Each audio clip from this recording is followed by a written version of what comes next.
Nossas escolhas aqui irão repercutir na eternidade. Bom dia!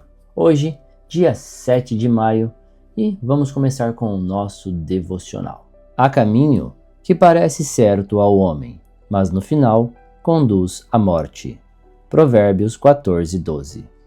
A jornada da vida se desenrola por meio de escolhas que acabam gerando seus respectivos desfechos. Deus nos concede o livre-arbítrio. Entretanto, a cada decisão, enfrentamos as consequências de nossas escolhas.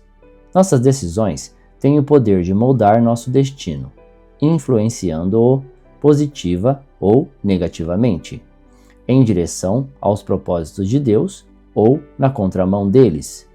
Sabendo disso, fica evidente que precisamos ter cuidado com aquilo que temos escolhido, com quem temos nos aconselhado e, o mais importante, se temos ou não consultado a Deus antes de tomar essas decisões.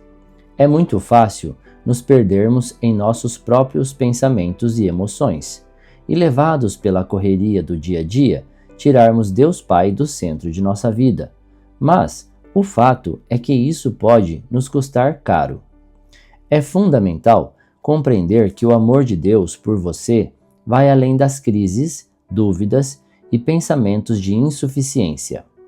As decisões que tomamos não apenas desencadeiam consequências, mas também revelam o estado atual de nossa alma.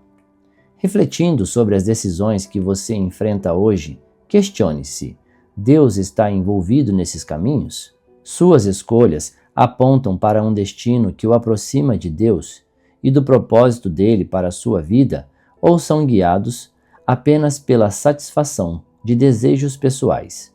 Hoje, convido você a tomar decisões baseadas em Deus Pai e na sua palavra, porque, quando o colocamos no centro de nossa vida, somos assertivos e, assim, encaminhados em direção aos propósitos do Pai. Palavra-chave de hoje: decisões. Leitura bíblica, Atos 8. Saulo persegue a igreja. Naquele mesmo dia, a igreja de Jerusalém começou a sofrer uma grande perseguição, e todos os cristãos, menos os apóstolos, foram espalhados pelas regiões da Judéia e da Samaria. Alguns homens religiosos sepultaram Estevão e choraram muito por causa da sua morte. Porém, Saulo se esforçava para acabar com a igreja. Ele ia de casa em casa, arrastava homens e mulheres e os jogava na cadeia. Aqueles que tinham sido espalhados anunciavam o evangelho por toda parte. Filipe foi até a capital da Samaria e anunciava Cristo às pessoas dali, e as multidões ouviam com atenção o que ele dizia. Todos o escutavam e viam os milagres que ele fazia. Os espíritos maus, gritando, saíam de muitas pessoas, e muitos coxos e paralíticos eram curados. E assim, o povo daquela cidade ficou muito alegre. Morava ali um homem chamado Simão, que desde algum tempo atrás fazia feitiçaria entre os samaritanos e os havia deixado muito admirados. Ele se fazia de importante. E os moradores de Samaria, desde os mais importantes até os mais humildes, escutavam com muita atenção o que ele dizia. Eles afirmavam: este homem é o poder de Deus. Ele é o grande poder. Eles davam atenção ao que Simão fazia, porque durante muito tempo ele os havia deixado assombrados com as suas feitiçarias.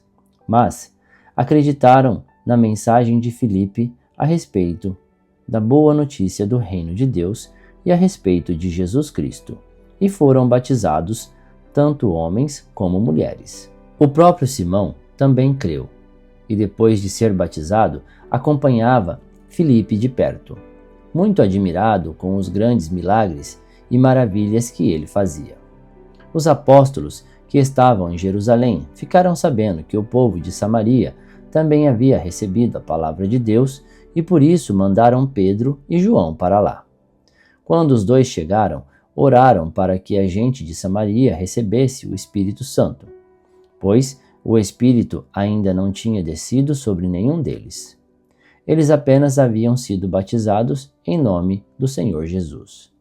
Aí, Pedro e João puseram as mãos sobre eles, e assim eles receberam o Espírito Santo.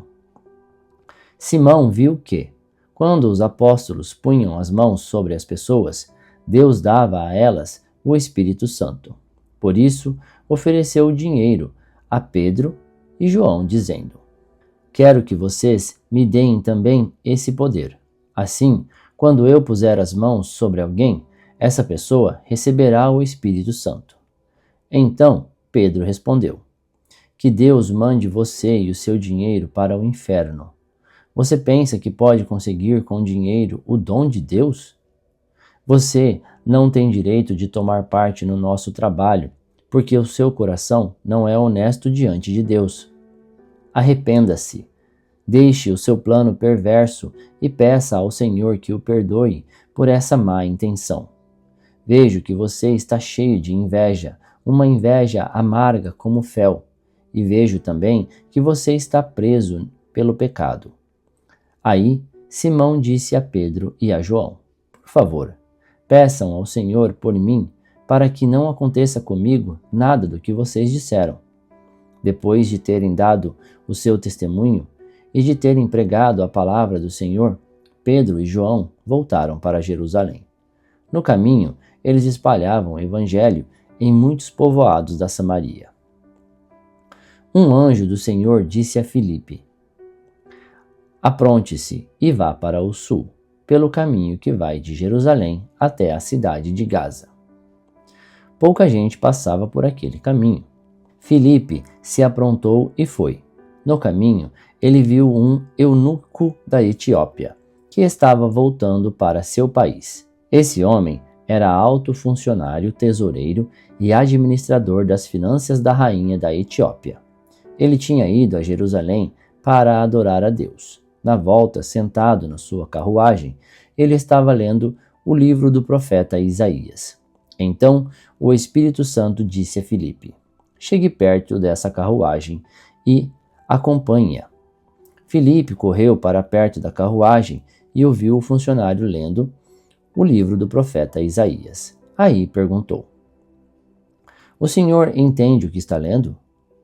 Como posso entender se ninguém me explica? Respondeu o funcionário. Então convidou Filipe para subir e sentar-se com ele na carruagem.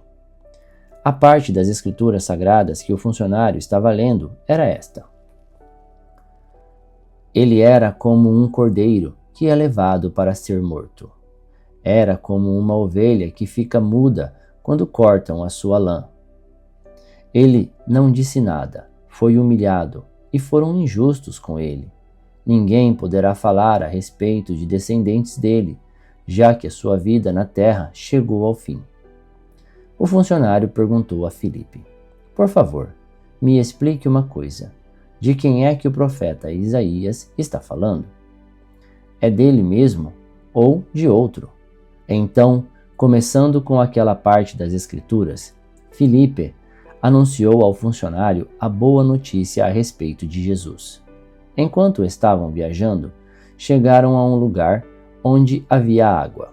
Então o funcionário disse: Veja, aqui tem água. Será que eu não posso ser batizado? Filipe respondeu: Se o Senhor crê de todo o coração, é claro que pode.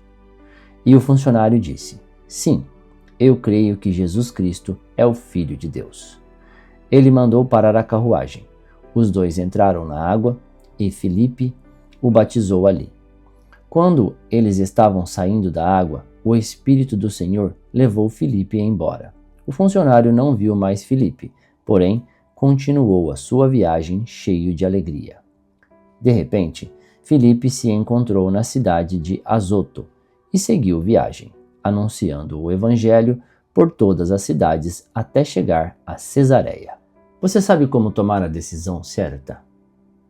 Parece uma coisa desafiadora de se fazer, mas eu vou lhe contar como eu faço para tomar a decisão que eu acredito que seja certa. De repente você pode pensar: o Paulo é louco, mas é assim que eu faço.